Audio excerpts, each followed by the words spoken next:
ఒక చిన్న క్వెషన్‌తో మొదలుపెడతాను. మీ లైఫ్‌లో మీరెప్పుడైనా ఇట్స్ ఓకే అని అనుకోని, ఒకసారే గదా! చిన్న విషయమే కదా! అంటూ కాంప్రమైజ్ అయిన ఏమైనా సిట్యుయేషన్స్ మీకు గుర్తొస్తున్నాయా? నేను పెద్ద పెద్ద డెసిషన్స్ గురించి, పెద్ద పెద్ద థింగ్స్ గురించి మాట్లాడట్లేదు. ఒక చిన్న డెసిషన్, ఒక చిన్న అలవాటు, ఒక చిన్న కాంప్రమైజ్ దీని గురించి మాత్రమే మాట్లాడుతున్నాను. మన జీవితంలో చాలా సార్లు పెద్ద వాటి గురించి, సీరియస్‌గా వాటి గురించి ఎక్కువ ఆలోచిస్తాము. వాటికి ఎక్కువ టైమ్ ఇస్తాం కానీ చిన్న చిన్న విషయాల దగ్గరకొచ్చేసరికి వాటికి ఎక్కువ వాల్యూ ఇయ్యము.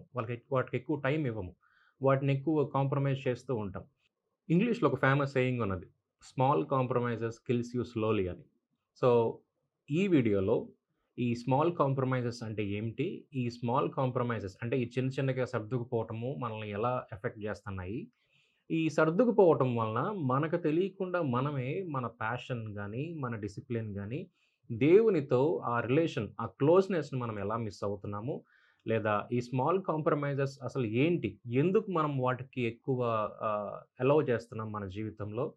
అండ్ బైబిల్ దీని గురించి ఏం చెప్తుంది? అనేవి ఈ వీడియోలో క్లియర్‌గా డిస్కస్ చేసుకుందాం. నా పేరు సామ్ కూచిపూడి.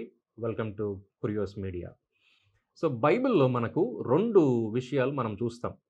మొట్టమొదటిగా పరమగీతాలు 2వ అధ్యాయం 15 వచనంలో ఏముంటదంటే, "నక్కలను పట్టుకోండి, ద్రాక్ష తోటలను చెరుపు గుంట నక్కలను పట్టుకోండి" అని ఉంటది. అక్కడ మీరు గమనిస్తే పెద్ద పెద్ద యానిమల్స్ గురించి, జంతువుల గురించి అక్కడ చెప్పట్లేదు. చిన్న నక్క గురించి ఏనుగో, సింహమో లేకపోతే ఇంకోటేదో పెద్ద విషయం గురించి చెప్పట్లేదు కానీ, చిన్న నక్క గురించి చెప్తున్నాడు. చిన్న నక్క ద్రాక్ష తోటను చెరుపుతుంది. దాని గురించి మీరు చూసుకోండి అని.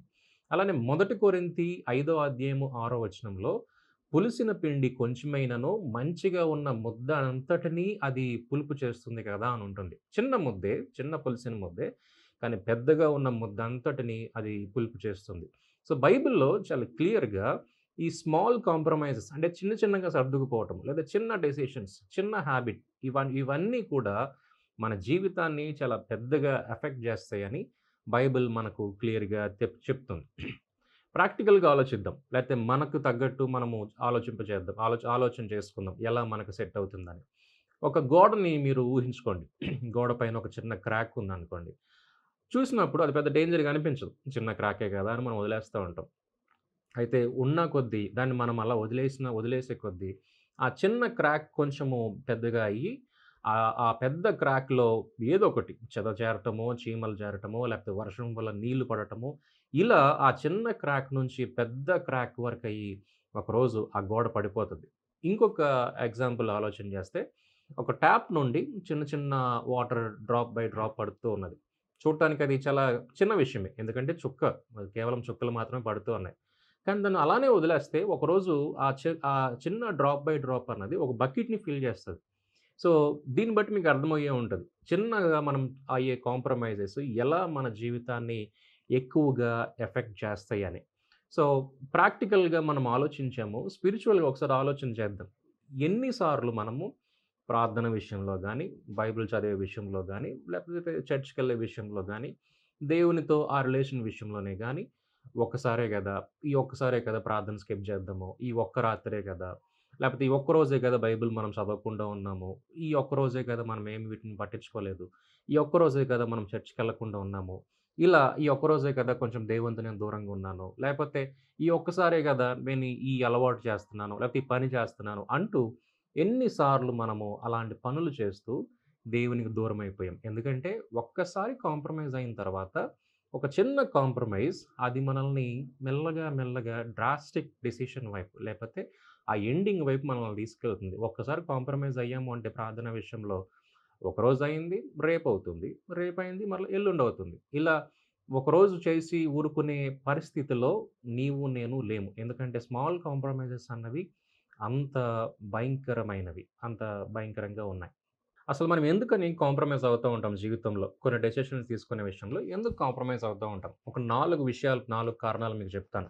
మొట్టమొదటిదేంటంటే, కొన్ని పనులు మనము చాలా త్వరగా చేయాలి. టైం ఉండదు. చాలా ఇమ్మీడియేట్‌గా పనులయిపోవాలి. సో, ఆ కారణాన్ని బట్టి కొన్నిసార్లు కాంప్రమైజ్ అవుతూ ఉంటాం. కాంప్రమైజ్ అయ్యి ఆ పనులు చేస్తూ ఉంటాం. రెండో విషయం గురించి ఆలోచిస్తే కొన్నిసార్లు అలసిపోయి ఉంటామో, లేకపోతే కేర్‌లెస్‌గా ఉండటమో, దానివల్ల కాంప్రమైజ్ అయ్యి కొన్ని పనులు చేస్తూ ఉంటాము. మూడవ కారణం వచ్చేసరికి it's not a big deal. అంత పెద్ద విషయమేం గాదు. ఒక్కసారే కదా! అనే యాటిట్యూడ్‌తో కొన్నిసార్లు మనం కాంప్రమైజ్ అవుతూ ఉంటాం. నాలుగో విషయం చూస్తే మనకు తెలిసి అంటే అది రాంగ్ అని దెలుసు, తప్పని దెలుసు. ఈ కాంప్రమైజ్‌గా ఉంటే ఏ ఎఫెక్ట్స్ ఉంటాయో మనకు తెలుసు. అయినా కూడా మనము కాంప్రమైజ్ అవుతూ ఉంటాం. సో, ఈ 4 కారణాలు మనం చూస్తే కాంప్రమైజ్ అవ్వటం అనేది మన చేతుల్లోనే ఉన్నది. అంటే బయట ఫోర్సుల వల్ల మనకేదో అయిపోతుంది. మనం మన కంట్రోల్‌లో లేము అనే దాంట్లో ఏమీ లేదు.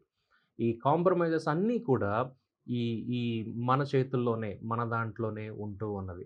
సో, ఇప్పుడు స్పిరిచ్యువల్‌గా ఆలోచన చేద్దాం.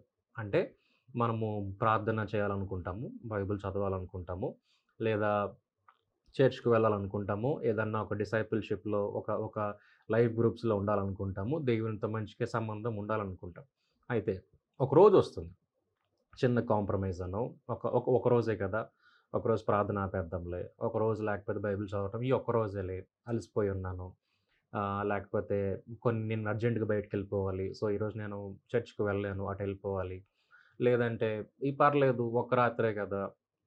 ఈ ఒక్క రాత్రే నేను నా ఫీలింగ్స్ లేకపోతే నా ఎమోషన్స్ నేను ఆపుకోలేకున్నాను. ఒక రాత్రే ఈ ఒక్కరోజు మాత్రం నేను చేసి రేపటి నుంచి చేయను. ఇలా వన్ బై వన్ ఒక చిన్న కాంప్రమైజ్ మనకు మనమే సర్దుపుంచుకొని ఇందాక కారణాలు చెప్పాను గదా! ఆ కారణాల నుంచి ఏదో ఒక కారణంతో మనము మన స్పిరిచ్యువల్ లైఫ్‌లో కూడా మనం ఎళ్ళిపోతూ మనము లాస్ట్‌కి ఏమవుతున్నామంటే, ఆ చిన్న కాంప్రమైజెస్ అన్నవి మన లైఫ్‌లో డ్రాస్టిక్ చేంజెస్ తీసుకొచ్చి, మనల్ని పతనం వైపు నడిపిస్తూ ఉన్నాయి. అలానే దేవునికి మనల్ని దూరం చేస్తూ ఉన్నాయి.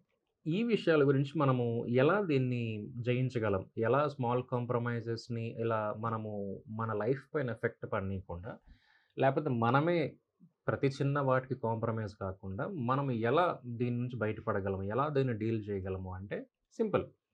మీ ఏదైనా పని చేస్తున్నప్పుడు, ఏదన్నా విషయంలో కాంప్రమైజ్ మీరవుతున్నప్పుడు, మీ హృదయంలో ఆటోమేటిక్‌గా మీకొక ఆలోచన లేకపోతే ఒక మాట మీకే వస్తుంది. This is not right. What I am doing is not right.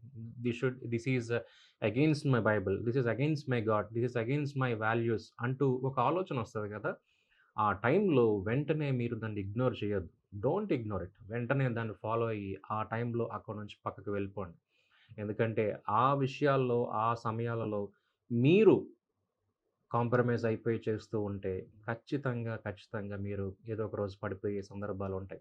రెండవది ఒక మెంటర్ కింద మనం ఉంటే అంటే మనం అకౌంటబిలిటీ చెప్పుకుంటానికి, మన జీవితం వారి ముందు ఒక తెరిచిన పుస్తకంలా ఉండటానికి, లైక్ మన జీవితంలో జరిగే ప్రతి విషయం డీటెయిల్ బై డీటెయిల్ వారికి తెలిసే విధంగా ఒకరిని మనం పెట్టుకుంటే, ఒక మెంటర్‌గానో లేకపోతే గైడ్‌గానో మనం పెట్టుకుంటే, మనం జీవితంలో జరిగే ప్రతి విషయం వాళ్ళకి చెప్తూ ఉంటే, దేవుని వాక్యం ద్వారా లేకపోతే వారికున్న ఎక్స్‌పీరియన్స్ ద్వారా వారు మనల్ని గైడ్ చేస్తూ ఉంటారు. So, simple.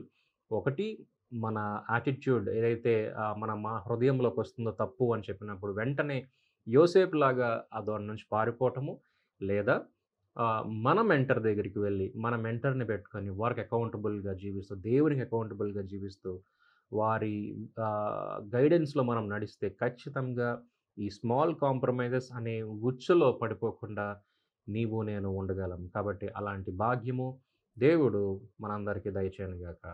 ఆమేన్.